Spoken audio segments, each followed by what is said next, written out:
여러분 안녕하십니까? 2020년 올해 상반기는 코로나19로 전 세계가 이전에 경험해보지 못한 그야말로 미중류의 시간을 보내고 있습니다. 이 시간을 보내면서 진정 우리가 귀하게 생각하고 있었던 것이 무엇이었고 우리에게 더없이 소중한 게 어떤 것이었는가를 돌아보는 그런 계기도 됐습니다. 이제 우리는 코로나19 이후의 삶을 생각해보지 않을 수 없게 됐는데요. C채널 방송 특집 좌담 원로에게 듣는다 그 두 번째 편을 통해서 원로 목사님들의 고견을 청해 들으려고 합니다. 혼란한 시대를 사는 모든 분들에게 위로와 소망이 되기를 바랍니다. 이 자리에 함께 해주신 분들을 먼저 소개해 드리겠습니다. 온천조일교회 원로 장찬환 목사님, 명성교회 원로 김삼환 목사님, 경동교회 원로 박종화 목사님, 신천성결교회 원로 이정익 목사님 네 분 함께 나와 주셨습니다. 감사합니다. 건강하신 모습들을 이 자리에서 뵈니까 참 감사합니다. 이렇게 교단 배경도 서로 다르신데 목사님들께서 한 자리에 모인 적이 있었던가 그런 생각도 듭니다. 감회가 참 새로울 것으로 생각합니다. 서로에 대한 그 특별한 기억이나 또는 그 목회 현장에서 겪으셨던 어떤 그 회고담 같은 것으로 한 분씩 먼저 말씀을 좀 듣고 싶습니다. 먼저 장찬환 목사님부터 좀 말씀해 주세요. 회고담이라 할 것 같으면 좀 생경스럽지만은 그러나 오늘 모처럼 교단을 달리하는 동력자 목사님들 몇 분 이렇게 만날 수 있게 된 거 얼마나 감사한지 말로 다 할 수가 없습니다. 그동안 코로나 사태로 방에 갇혀서 지내다가 이렇게 한자리에 모여서 반갑게 얼굴을 대하고 흘러간 이야기도 나눌 수 있게 된 거 참 감사합니다. 여러 목사님들과 그동안 교계 연합 사업을 통해서 쌓인 정들 이런 것을 생각하니까 더욱 감회가 새롭습니다. 예, 김삼환 목사님. 저도 오늘 참석하신 목사님들과는 참 한국 교회 섬기면서 겉으로는 좀 다를는지 몰라도 마음으로는 저도 다 참 존경하고 형님같이 생각하고 우리 자주 사랑을 주고받으면서 지나온 세월들이 정말 오랜 세월을 지나왔습니다. 예, 정말 그때마다 늘 만나면서 함께 사역했던 모두 귀하신 어른들을 오늘 다시 뵙게 되어서 너무 감사하기 그지없습니다. 예, 박종화 목사님. 예, 저도 동감입니다. 이렇게 저 원로라고 하니까요. 원로 전에는 이렇게 목회인로 사직했었는데 원로가 된다면서는 요즘에 그 뭐죠 사회적 거리두기 원로가 저 목회자의 거리두기가 아닌가 싶었는데 이렇게 막상 다시 뵙게 되니까 거리두기 때문에 거리를 두었다가 마침 그 코로나 때문에 마음 하나 되기 이렇게 가까이 올 수 있게 돼서 정말 반갑네요. 예, 네. 이정익 목사님 이어서. 오늘 이렇게 건강한 모습으로 뵈서 반갑습니다. 지금 확진자도 많이 있고 또 활동하기도 어려울 때인데 오늘 모처럼 또 좋은 계기를 마련해 주셔서 만나게 돼서 참 반갑습니다. 건강한 모습으로 잘 극복했으면 좋겠고 또 특별히 교계 문제가 있다 하면 함께 모였던 관계들이기 때문에 오랜만에 참 반가운 그런 만남이 아닌가 그렇게 생각합니다. 참 기쁨의 시간입니다. 예, 먼저 이 코로나19 사태로 한국교회 역사상 겪어보지 못한 부활절을 우리가 지냈습니다. 올해 부활절은 각 교회의 상황에 따라 연기를 한 곳도 있어서 아직 부활절 예배를 드리지 않는 그런 교회도 있다고 들었습니다. 함께 모여 부활의 기쁨, 찬양, 영광을 나눌 수 없었는데 또 그 아쉬움도 참 많으셨을 것이라 그렇게 생각이 됩니다. 그 부분에 대해서 좀 느끼신 점을 우리 김삼환 목사님부터 좀 언급해 주세요. 부활절 예배를 드리지 못하는 것은 뭐 제가 태어나서는 처음이라고 생각합니다. 예. 또 미국에도 이야기를 들어보니까 메이플라워가 미국에 도착한 것이 1620년인데 400년 만에 부활절 예배를 금년이 꼭 400년이라고 합니다. 예. 400년 만에 거기도 이 기독교의 어떤 프로테스탄트의 종주국인데도 참 예배를 드리지 못하고 있는 것을 보면 이건 우리만이 가진 아픔이 아니고 온 세계 교회가 다 갖는 모든 주의 종들과 성도들이 갖는 아픔이라고 생각합니다. 예. 박종환 목사님. 아니 우리가 이제 교회 예배 그러면 모여서 드리는 예배였죠. 근데 이 코로나가 우리가 정반대로 모이는 교회는 못하게 해주고 흩어져서 예배를 드려라. 그래서 저는 흩어지는 예배로 부활절 예배를 드린 것이 경험상도 처음입니다. 그래서 예배 장소와 형식은 다르지만 예배의 그 본질은 서로 각자 있는 처소에서 성실하게 지킵시다. 그런 메시지로 받아야 될 것 같습니다. 예, 이정익 목사님. 말씀하신 대로 우리가 주일도 못 지켰지만 특별히 고난주간 또 부활주의를 함께 지내지 못한 건 참 아쉬운데 우리 사회가 빨리 이 코로나 사태가 아물어서 부활은 이제 승리의 기지개를 켜는 건데 아직도 움츠려 있는 우리 모습이 참 안타깝고 부활 이후 우리 하나님께서 우리 사회의 나라의 민족의 세계에 이 부활의 은혜로 치유되는 그런 은혜가 좀 주십사 하는 그런 뜨거운 바람이 있습니다. 그런 의미에서 우리 금년 부활주일은 우울했지만 또 한편 하나님께서 밝은 아침을 주실 것이다 기대도 해봅니다. 예. 앞서도 말씀드렸듯이 우리가 올해는 한 번도 경험하지 못한 그런 일들이 참 많이 일어났고 또 많이 겪었습니다. 이런 상황들을 우리 오늘 원로 목사님들께서는 어떻게 보고 느끼셨는지 우리 김삼환 목사님부터 좀 말씀해 주세요. 이스라엘 백성들의 삶도 뭐 한순간 한순간 그 위기를 겪으면서 예.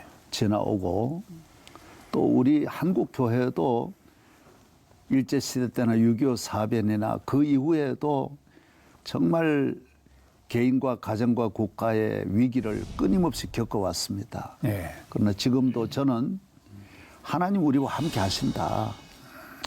중요한 것은 우리가 하나님과 관계를 더 돈독하게 가는 기회가 되면 이 기회는 오히려 유익이 될 것이다. 그런 면에서 저는 저 개인적으로도 저는 얻는 것이 더 많다. 예. 그렇게 생각하고 있습니다. 예. 박종환 목사님 어떻게 보세요? 참 아쉽지만요.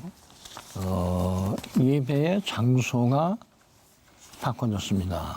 예. 예배 시간도 바꿔졌습니다. 예. 그런데 예배 본질은 바꿔지지 않았습니다. 전 그 사실을 알았으면 좋겠는데 성경 말씀대로요. 두세 명이 나의 이름으로 모이는 곳에 내가 항상 있겠다 하는 말씀은 이제 비로소 조금 다시 실감하는 것 같아요. 그래서 있는 처소에서 나 있는 곳이 바로 작은 교회입니다. 크신 하나님 모시고 진심으로 예배 드리십시다. 그래서 부탁이 하나는요. 우리가 모여서 드릴 때 예배를 요한복음 말씀대로 신령과 진정으로 예배하라. 그러는데 홀로 계실 때도 두셋이 모여도 신령과 진정으로 예배 드리시기 바랍니다. 그런 부탁 좀 드리고 싶네요. 예. 생각보다 그 예배당 예배, 모여서 드리는 예배 회복이 더뎌지면서 성도들이 참 가장 힘들어했던 게 바로 이 대면 예배 문제였거든요. 어떻게들 보셨는지 이정익 목사님도 좀 언급해 주세요. 우리가 그동안 대면 예배에 익숙했고 또 공간 안에서 드려지는 예배에 너무 익숙해졌는데 코로나19 덕분에 새로운 우리가 연구한 것도 아니고 다짐한 것도 아니지만 새로운 계기를 우리가 경험하게 됐다. 근데 이게 이번 우리에게 준 경험이 아닌가 싶고요. 저는 이번 이 코로나를 보면서 이런 생각을 했습니다. 이 세상은 큰 것이 무서운 게 아니고 핵이 무서운 것이 아니다. 코로나 바이러스는 보이지도 않을 만큼 너무 작은 건데 이 작은 것들이 온 세상을 올스톱시켰어요. 모든 사람의 발걸음을 협소하게 만들었고 멈추게 만들었고 예배도 금지시켰고 새로운 형태의 예배 문화를 또 우리가 체험하게 됐는데 이런 계기를 통해서 오늘 현대인들이 제일 약점이라고 하면은 생각하는 시간이 적고 묵상하는 시간이 적은데 본의 아니게 묵상하는 시간을 많이 갖게 됐고 이런 것도 많지만 얻는 시간이 되지 않나 그런 생각도 좀 해봅니다. 예, 장찬원 목사님, 이 예배 문제가 참 우리가 어려운 문제인데 그 부활절 예배에 대한 소감, 또 지금 예배를 대면 예배에 여러 그 장애 요소가 있는 것에 대한 거 좀 종합해서 말씀을 좀 주세요. 사실 이번 코로나 사태로 인하여서 우리가 고난과 이 죽음의 이 계곡을 건너는 심정인데 이 고난 후에 부활이 있다는 말씀처럼 이런 질고 끝에 얻는 부활과 승리의 기쁨 이것을 우리가 생각해야 됩니다. 그래서 이번 부활절은 특별히 고난과 죽음 그 이후에 승리와 환희 그것을 우리가 체험하는 부활절이 되기를 바랍니다. 그리고 예배에 대하여서는 이 요한복음 4장 23절 24절에 하나님은 영이시니 예배하는 자가 영과 진리로 예배할지니라 그렇게 말했습니다. 물론 이 오픈라인 예배도 중요하고 또한 온라인 예배도 중요하고 그런 가운데서 우리는 이 영과 진리로 하나님 앞에 예배를 드려야 된다. 그것을 깊이 새겨야 할 것입니다. 그럴 때에 하나님께서 우리에게 이 갚음으로써 베풀므로써 응답하실 줄 믿습니다. 예, 많은 분들이 이번 코로나19 사태를 겪으면서 우리들의 그러한 삶을 돌아보는 계기가 됐다고 그럽니다. 이런 시간들이 우리 자신에게 던져준 참 메시지도 많았던 것 같아요. 원로 목사님들은 어떻게 생각하시는지 박 목사님부터요. 박종화 목사. 저는 아까 이정희 목사님이 명상할 시간이 많이 주어졌다 그러는데 중요한 말씀이라고 생각해요. 하나님 믿으면서 그냥 듣고 말하는 걸로 믿었지만 혼자 내 실존을 다해서 하나님 앞에 진정으로 한번 개인적인 고백을 성실한 고백을 통해서 하나님 다시 만났으면 좋겠다. 그게 하나고요. 또 하나는 제가 솔직하게 느낀 점인데 내가 얼마나 이웃을 사랑하며 살았는가 이런 반성입니다. 마스크를 쓰면서요. 이 마스크는 두 개겠죠. 나의 그 힘을 상대방에게 전달하지 않겠다. 또 상대방의 그 호흡을 내가 받지 않겠다. 그러니까 이번 그 바이러스를 보면서요. 사람은 홀로가 아니에요. 같이 사는 겁니다. 그래서 내가 나를 사랑하는 만큼 나는 이웃을 사랑해야 되고 이웃 사랑하는 만큼 나를 사랑해야 되고 그게 하나님이 우리의 사랑을 주신 본능이 아니냐. 그래서 이번에는 혼자 하나님 앞에서 선 실존적인 존재를 깊이 명상하고 동시에 우리는 공동체적 인간이다. 진실로 그 공동체라는 말은 이론이 아니고 나의 생명, 내 삶의 필요 조건인 공동체적 인원이다. 그 안에 하나님이 주권자로 계시다. 이건 제가 솔직히 느끼면서요. 이번 기회에 하나님 앞에 개인적으로 정직하게 서기. 두 번째, 이웃과 관계에서 정말 서로 사랑하며 살기. 이 두 가지를 같이 한번 깨달았으면 좋겠다. 저도 그렇게 깨닫고 있습니다. 예. 그런 느낌이 들어요. 예, 이정희 목사님께서는요? 역시 사람은 뭔가를 경험하면서 배우고 깨닫고 발견하게 되는 거 아닌가 생각을 해봤어요. 어떤 그 젊은이가 별 개념 없이 바쁘게 살아가다가 병원에 입원을 하고 퇴원하는 날 병원 문을 확 열고 이렇게 나오면 햇볕이 탁 비치는 모습을 보면서 내가 지금까지 저 햇볕이 저렇게 밝다는 거를 느껴보지 못했다고 고백을 했다고 그러는데 뭐 햇볕이 그전에나 지금이나 다 밝지만 발견을 못했단 말이에요. 우리가 일상생활에서 마음껏 활보하고 돌아다니고 만나고 오고 가고 이거 고마운 줄 모르고 살았어요, 그동안. 그러니까 일상적으로 느끼는 우리의 삶이 이게 하나님이 주신 정말 소중한 삶인데 사람과 이웃과 만나는 것도 불편하고 찾아가기도 찾아오는 것도 불편하고 주일날 예배드리러 가는 이게 얼마나 큰 축복이었는가를 이번에 아마 우리 그리스도인들이 절절히 느끼지 않았겠나 그러기 싶고 우리가 또 이렇게 하루 종일 산소를 마시고 사는데 이번에 그 어느 분이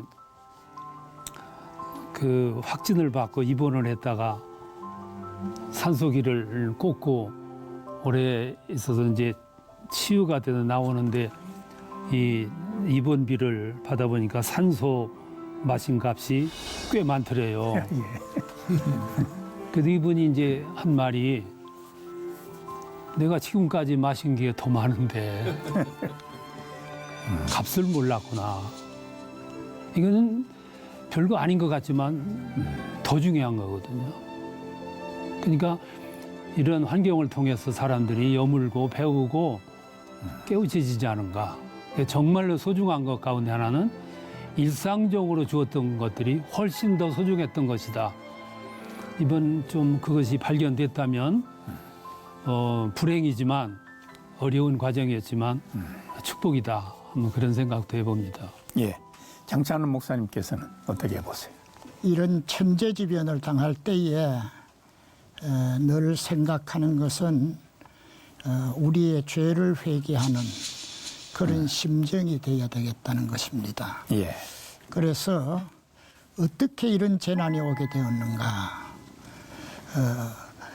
그것을 생각하면 내가 하나님 앞에 무엇을 잘못했는가 우리 한국 교회가 하나님 앞에 무엇을 잘못했는가 그래서 이런 미정유의 사태가 오게 되었고 수백 년을 두고도 치르지 못했던 그런 이 온라인 예배를 드리게 되고 이런 사태까지 오게 됐는가 이것을 생각하고 회개하는 심정이 돼야 된다고 생각합니다. 그러면서 또한 겸허한 마음으로 주님 앞에 다가서고 그리고 말씀을 묵상하고 말씀을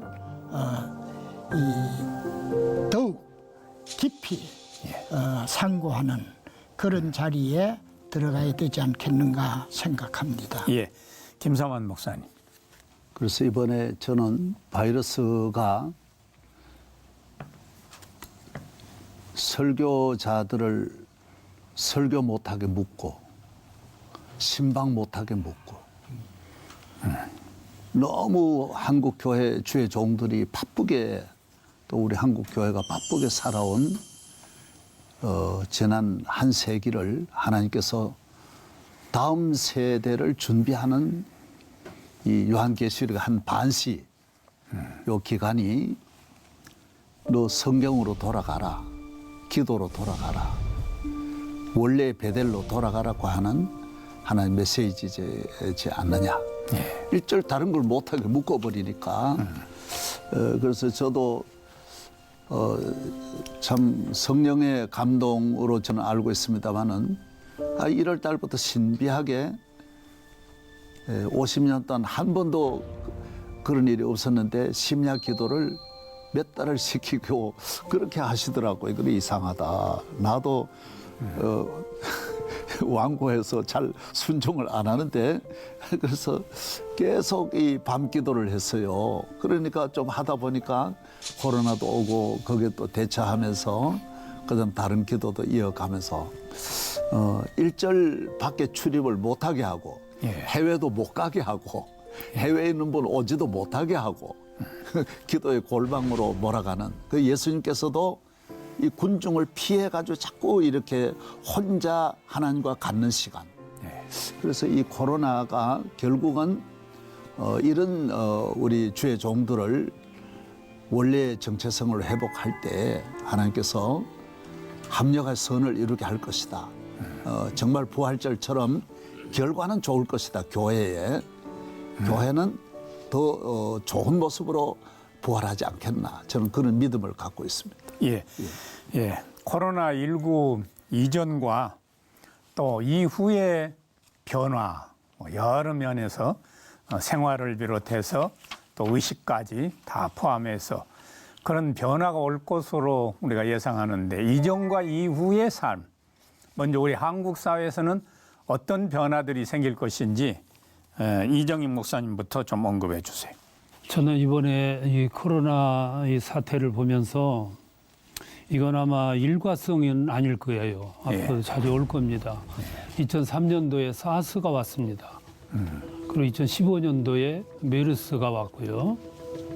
5년 후인 2020년에 코로나가 왔습니다.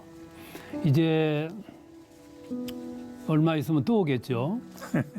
이 계기를 통해서 우리 교회도 그렇고 우리 사회, 정부도 그렇고 아주 세심한 준비가 필요하지 않을까 싶어요. 특별히 2015년도에 있었던 메르스 사태 때 매뉴얼이 준비가 됐던 것이 이번에 기능을 발휘한 겁니다. 그때 구축해 놓은 시스템이 이번에 이것이 활용이 됐어요. 아마 이번에 더 그걸 보완하면은 다음번에는 더 효과적이지 않을까 싶고 차제에 뭐 연구를 하겠지만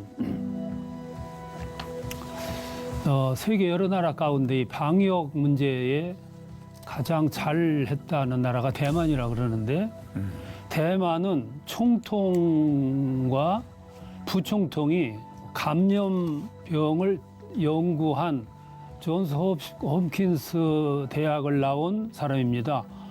부총통이. 그분이 탑이 돼가지고 이걸 진행을 하는데 전문가 아닙니까? 어설프게 이 정치인들이 지방자치단체들이 휘젓고 다니지 말고 거기에 다 맡겨가지고 시스템과 매뉴얼대로 하면은 좋지 않겠나 싶고요. 이번에 그 기사를 보니까 중국 우한에서 전염이 발생했다 하는 뉴스를 받고 나서 그 자유중국에서는 특파원들을 보내서 연구를 시켰습니다. 그리고 심상치 않다는 것을 발견하자마자 돌아와서 출입국을 막았어요. 그래서 현재까지 확진자가 300여 명입니다. 사망자가 5명이고 우리나라도 잘했지만 미국 같은 나라가 사망자가 많고 확진자가 많다고 그러지만 국민 비례하고 국가 비례하면 우리도 적은 건 아니거든요. 이런 부분이 아마도 새로 구축되지 않을까 싶고 이번에 우리 교회들도 초유의 경험이지만 누가 뭐 온라인 예배하기로 상상이나 했겠습니까? 이제부터는 그런 면에서 제도도 보완하고 시스템도 보완하고 예배 형식도 공간에서 드려지는 것만이 시대적으로 볼 때는 아니다 하는 그 개념이 새롭게 도입이 됐기 때문에 많은 것들이 변화하지 않을까. 이번에 그런 소득을 얻었다 이렇게 생각합니다. 예, 정찬원 목사님께서는 변화를 어떻게 보세요? 교회적으로는 이제 이 코로나 사태가 종결됨과 동시에 서서히 이 긴 잠에서 깨어나겠지요. 그러면서 이 다음에 또 이런 사태가 있으면 과연 어떻게 대처할 것인가 하는 데 대하여서 생각하는 기회가 될 겁니다. 그리고 사회적으로 이 실직자도 엄청나게 났고 또 코로나 사태로 말미암아 이 뭐 여러 가지 면에서 산업 혁명이라고 할 수 있을 만큼 이 변화가 있었는데 이것이 아주 원상태로 돌아가기는 어렵다고 봅니다. 그리고 교육 관계도 온라인 교재 같은 것도 개발이 돼야 되겠고 좀 더 진취적으로 나가는 면이 생기지 않겠는가 생각합니다. 예, 김상환 목사님, 이 변화의 그런 예측 말씀해 주세요. 지금 10여 년 전에 그 다보스 포럼에서 그걸 발표를 했어요. 앞으로 10년 이내에 지구에 큰 위기가 온다. 그 2,600명이 똑같이 그 발표를 했는 건데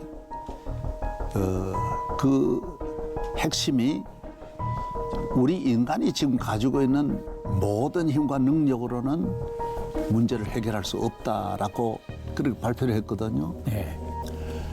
이것이 코로나인지는 모르지만은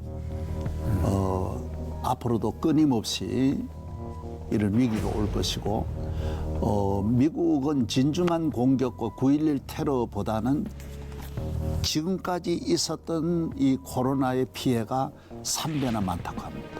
그래 앞으로 만약에 예를 들어 한 달 더 간다, 만약에 몇 달 더 간다고 하면 그 피해는 엄청나고 다른 피해는 신속하게 부분적으로 이걸 전 국민이 이렇게 수습을 했는데 이것은 전 미국이 다 당한 위기, 모든 분야가 다 당한 위기이기 때문에 이 수습할 만한 이 주동적인 이 힘 구심점이 없다라는 겁니다. 예, 그래서 저는 앞으로 하나님께서 우리에게 주신 신학적인 어떤 여기 해석이 반드시 따라야 된다라고 보고 있습니다. 예. 그래서 우리가 영적으로 여기에서 답을 찾아야 되지 않느냐. 예. 그런 면으로 저는 이 문제를 지금까지 이렇게 보고 있고 또 앞으로 여기에 대해서는 그래도 교회가 대답해야 된다. 예. 다보스가 질문한 거 예. 불확실하다라고 하는 걸 교회는 그래도 길이 있지 않느냐 하는 거죠. 예. 거기에 대한 메시지가 있어야 된다라고 생각합니다. 예. 박종화 목사님, 예, 이 코로나 이후의 어떤 미래 통찰. 지금 예상은 할 수 없지만요. 비슷한 얘기인데 코로나 이후 소위 우리가 말하는 포스트 코로나는 예. 엄청나게 심각한 것 같습니다. 뭐 얘기하셨습니다만 이 요즘 사람이 이렇게 세대가 바뀌고 문명이 바뀔 때마다 전문용어로 하는 말이 파라다임 시프트라는 말 쓰거든요. 사고방식, 생활방식 다 완전히 바뀐다. 근데 이번에 바뀌는데 바뀌는 현상 중에 예를 들면 발생은 중국에서 했다고 치고 주변 일본, 한국 엄청나게 피해를 받고 이게 맞으면 피해가 꼽힌 것이 군화파와 미국이에요. 예. 예. 우리로 말하면 문명의 최첨단 국가들, 가장 부유한 나라들, 또 더하면 기독교 문명이 지배하는 첨단의 세계가 완전히 최악의 피해를 본 겁니다. 그러니까 반성은 당연히 나올 수 있죠. 하나님 어디 계십니까? 문명이 뭡니까? 이 천재 지변인데 사실 따지고 보니까 우리가 잘못해서 이 난리가 난 거 아닙니까? 인간이 자연을 파괴했고 등등.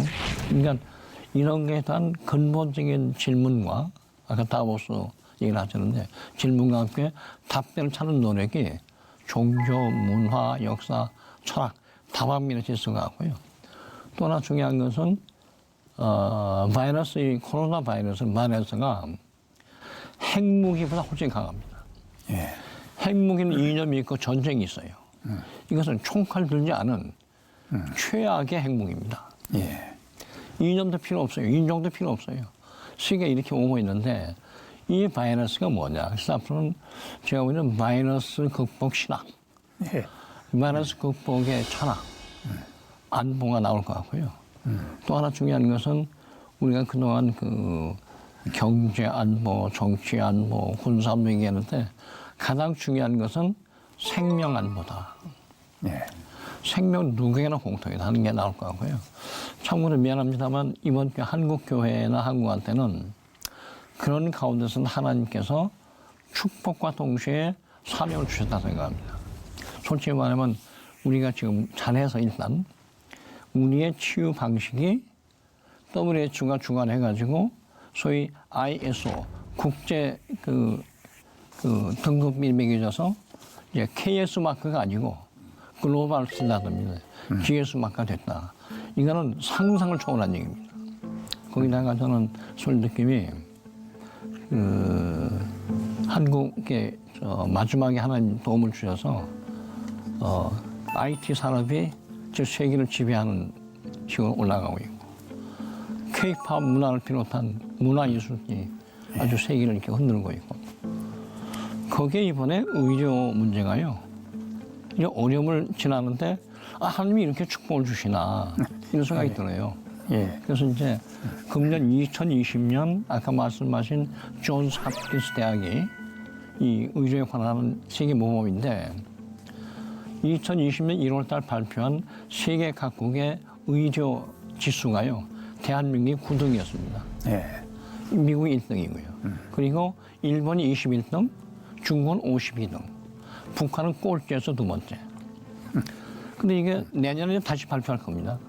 제 예상컨대 의료 지수 코리아 1등. 이게요 잘한 것도 있지만 그동안에 우리 의료 스탠다드가 바이러스를 못 받을 정도로 준비가 덜 됐었다.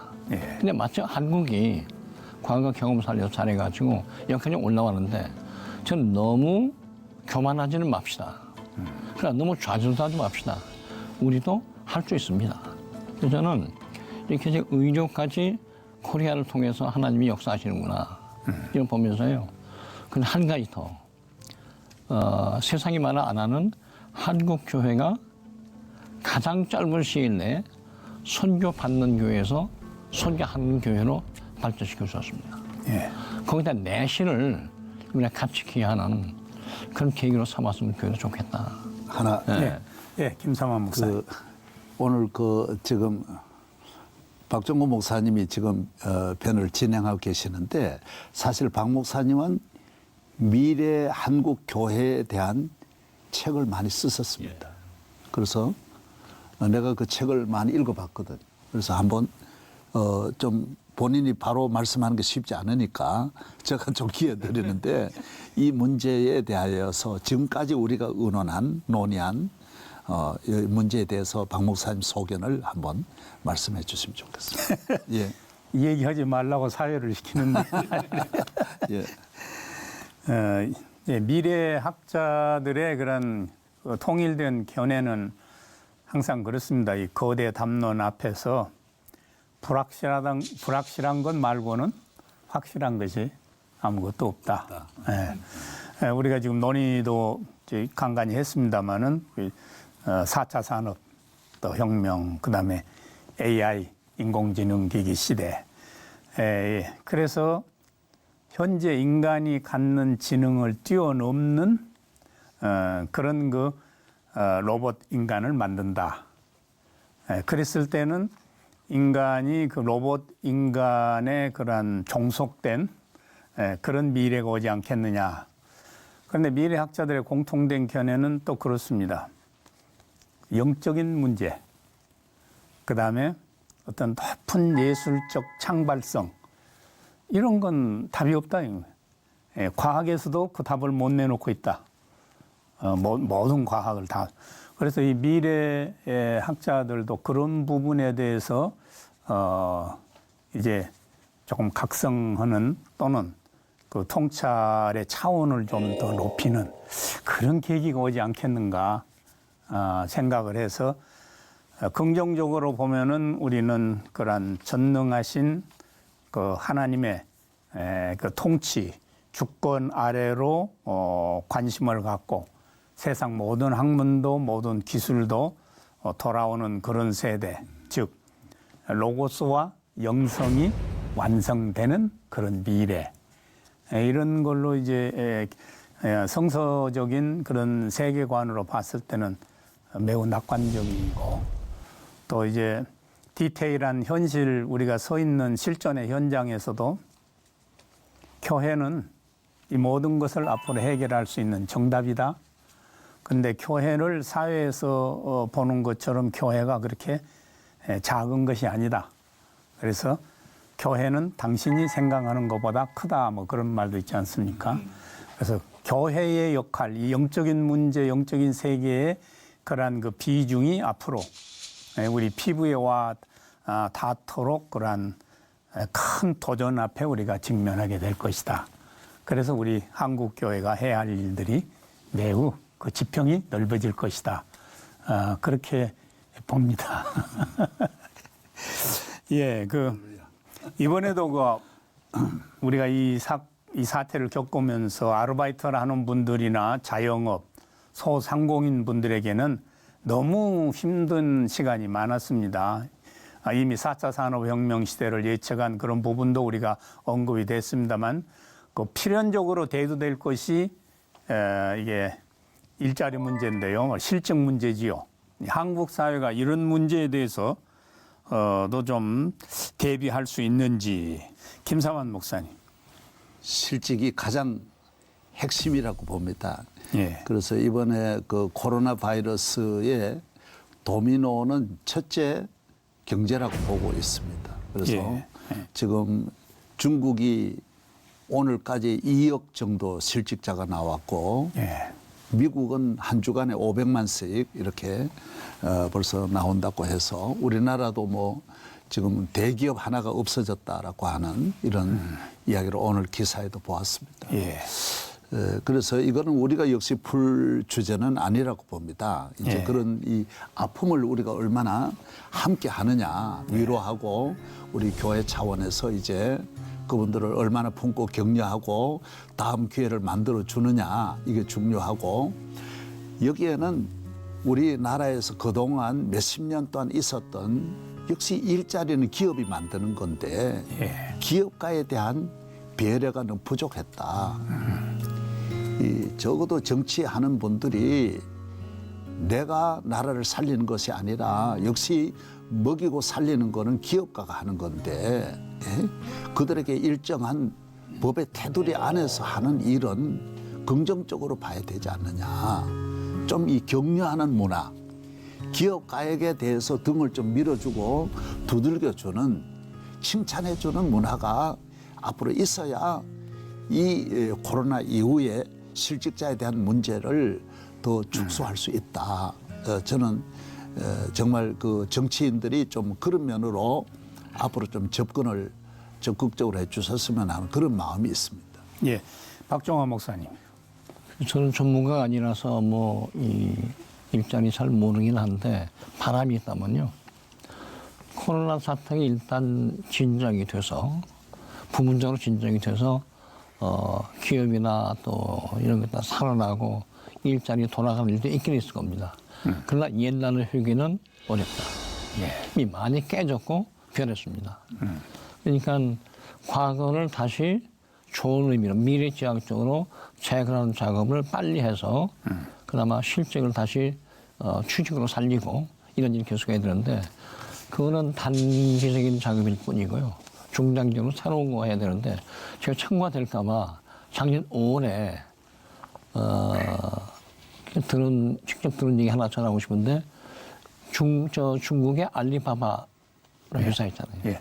거기 젊은 마윈, 예. 이 잭 마윈이 회장인데 뭐 이번에 시진핑하고 뭐 사이가 나빠서 그만둔다 하는 얘기까지 들었습니다만 작년 5월에 연세대학교에 와서 특강을 한 적이 있습니다. 그때 고백을 했어요. 뭐라 했냐면 자기 생각에 해보니까 4차 산업이 나온다 하더라도 4세대 4G, 5G가 나와도 그것이 대체할 수 없는 분야가 있습니다. 뭐냐 그랬더니 한자로요. 진실 진짜에다가 밑에다 마음 심자를 써요. 진실과 마음. 이것을 뭐라고 번역할지 모르지만 한자로 새로 만들었다고 그러면서 이게 감성만도 아니고 이성만도 아닌 합친 서로 영의 세계인데 우리가 말하는 영의 세계입니다. 이거는 인간의 지능이 아무리 발달해도 처리할 수가 없습니다. 근데 이게 앞으로 먹거리 산업입니다. 거기 하나. 두 번째는 이 먹거리의 가장 빠른 시일 내에 근접할 수 있는 계층이 있다면 남성이 아니고 여성입니다. 그러니까 여성이 앞으로 주류가 되는 시대가 되는 것이 좋습니다. 그래서 자기 회사는요, 여성이 50%랍니다. 예. 알리바바가. 예. 두 번째는 기성세대는 틀렸습니다. 자꾸 옛날에 집착하니까. 결국 맨처를 좋아하는 청년 어린 시대에 집중해서 그들로 하여금 아까 진짜 밑에 마음심하는 소위 감성과 영적인 세계를 개척하게 둬야 됩니다. 그래서 제가 중국인으로서 그 말을 해서 딴 얘기는 못하겠지만 현실입니다. 딱 느껴오는 게요. 이게 4G, 5G 시대를 가는 하나의 패러다임 같다. 근데 그게 제가 생각하는 것이 뭐냐면 우리 기독교가 창조주 하나님, 구세주 하나님 믿는 기독교가 이 문제를 해결해야 되고 이 문제 해결에 4G, 5G가요. 기술과 문명만이 아니라 영적 문명의 차원이기도 합니다. 예. 이걸 우리가 해 주어서 단지 먹거리만이 아니라 믿을거리 또 희망거리를 같이 줘야 되지 않느냐. 그래서 신학도 그렇고 우리 목회 현장에서도 이 부분 좀 우리가 관심을 두고 좀 해야 되지 않나 이런 생각이 좀 들어갑니다. 예. 이정익 목사님. 예. 아마 이 실직자 문제 이런 문제는 두 가지로 생각을 해야 할 것 같아요. 하나는 일반 사회적인 문제고 또 하나는 교회 문제인데 우리 교계로 좀 눈을 돌려보면 작은 교회를 목회하는 목회자들이 보이지 않게 나가서 일하는 분들이 많거든요. 예. 목회자인데도 예. 그 사모들은 더 많고 근데 이번 사태로 인해서 그게 다 끊겼답니다. 어린이집에 가던 사모들, 아이들 그 가르치는 그 교육 다 끊겨가지고 이게 보이지 않게 우리 사회가 문제가 아니고 우리 목회자들이 문제라는 거죠. 이런 면에서 지금 이제 한국 교회 전체에 우리 한국 사회의 시스템을 구축해야 되듯이 교계에도 이 문제를 심각하게 논의해야 될 때가 오지 않았나 이렇게 생각합니다. 이게 시급한 문제죠. 예.